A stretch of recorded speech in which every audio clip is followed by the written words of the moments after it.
We are so spiritually connected to the way that we create, and that's what makes what we create as Black folks and Black culture so powerful. Boy, you should know, you should know.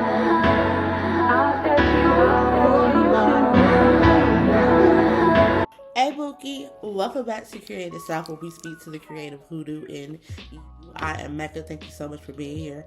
I am so excited for this video. I have been sitting on this video for quite a while. In today's video, we are going to be talking about creativity as a conduit for our spiritual gifts. So if you are someone who is a hoodoo, who is also a creative, and you are looking for a way to express your spiritual gifts through your creativity, this is the video for you. So grab your stacks, grab your blankets, get in, boo. We're going conjuring, okay? So as someone who is a creative, as someone who is also a hoodoo, I felt like I had found a cheat code when I realized that it's not impossible for our creativity and for our spiritual gifts to work in tandem and in connection with each other. And honestly, you're probably already naturally doing it. You feel me?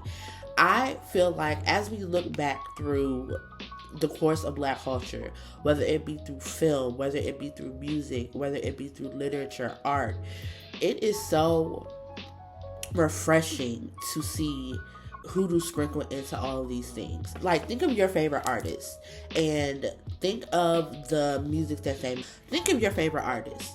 Think of an interview that your favorite artists have done. I guarantee you at some point in some interview, when your favorite artist is asked how they come up with their music, what is the inspiration for their music, there is somebody out there that has said music is spiritual for me. Right? There's artists that I know that are always like, music is the conversation between me and God. Music is spiritual, right?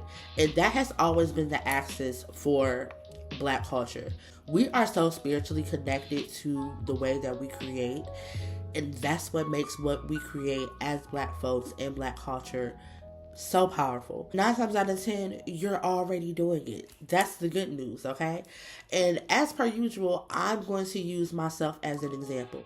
I am not only obviously a hoodoo, but I am claircognizant, I'm clairvoyant, and many other things, but those are the two that I'm going to talk about today. For me, I use my gift of writing and I use my gift of words in order to channel my spiritual gifts into my creativity.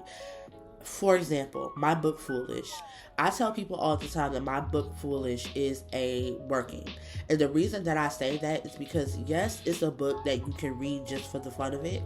But if you are someone who is a hoodoo and you're reading it with your spiritual eyes, you're going to pick up in the hoodoo that is sprinkled throughout the whole book. Even outside of my book, I'm very careful about the words that I speak. I'm very careful about the words that I write because I know that writing is my gift, and I know that that is how I express my spiritual gifts through my creativity. I make sure that if I'm writing something, I mean what I say and I say what I mean. The same thing about speaking audibly. When I say things, I say what I mean and mean what I say because I know the power that my words hold. For you, it could be your art. For someone else, it could be their acting skills. It could be literally anything. And I feel like it's important to stress the fact that you are probably already doing it because as creatives, we are people who overthink. I don't care what you say as a creative, you have probably at some point overthought what it is that you were doing. Does this painting express what I wanted to express? Does this song get across what I wanted to get across? Does this book speak to the people that I want to speak to? And I feel like overthinking is just something that naturally comes as a creator. But I don't want you to overthink it because, again, you're probably already doing it, right? Black culture is so saturated with such creative and gifted people. And that's not to say that everybody who is Black is a hoodoo. But at some point, as a Black person, knowingly or unknowingly, you have came across hoodoo at some point. I can assure you. I'm willing to bet my life on that. So don't overthink it. Whatever you're creating, keep creating it. Understand that your talent in and of itself is spiritual. It's your connection to God. It's your connection to your ancestors, to your spirit guides. So don't overthink it. The next thing that I want to talk about, which I feel like is very important, is the ancestral veneration piece and how that fits into it. Mecca, how does ancestral veneration fit into this conversation? Let me tell you. Let me get you together, right? There are several reasons why it's important for us to be on one accord with our ancestors. And I feel like one of those things is because creatively, a lot of times, the gifts that we have, either spiritual or creative, are bloodline gifts. And what I mean by that is if you go back far enough into your lineage, the things that come natural to you, the things that come easy to you, are probably that way because they're already in your bloodline, which means somebody in the back days done already did it. And I feel like it is such an honor and it is such a privilege in 2024 to be able to do the works that some of our ancestors didn't get the chance to do. And it really truly laid the foundation for how we're able to creatively express ourselves in 2024 and beyond. I'll use myself as an example. I am a writer, I am a churchy hoodoo, I am a birth and death doula in training. And I want to say maybe about 2 years ago, I started to do some digging and some research on my family and found out that I come from death doulas and birth doulas. I come from churchy folk, and I come from academics. I come from writers. I come from professors and all of those type of things. So naturally, it is easy for me to understand how I became a writer, why I'm a churchy hoodoo, and why I have such an interest in birth and death doulas and having that as my profession.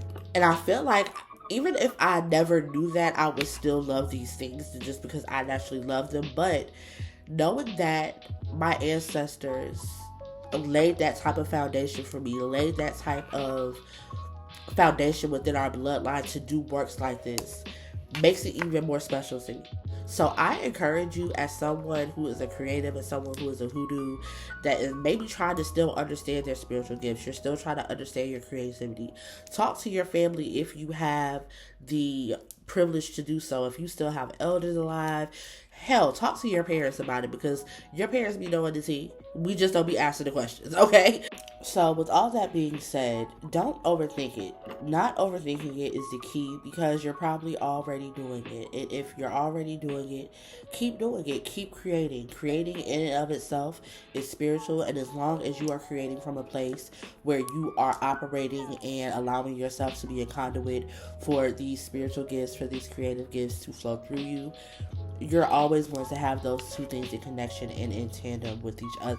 Thank you so much for watching this video. I cannot wait to talk to some of you creators down in the comments. So make sure you drop a comment, make sure you like this video, and make sure you subscribe for more conjure, creative, hoodoo, woo-woo stuff, okay? Until next time, be great, get ready, stay all the way live, and with everything be intentional. Have the week you conjure. Peace.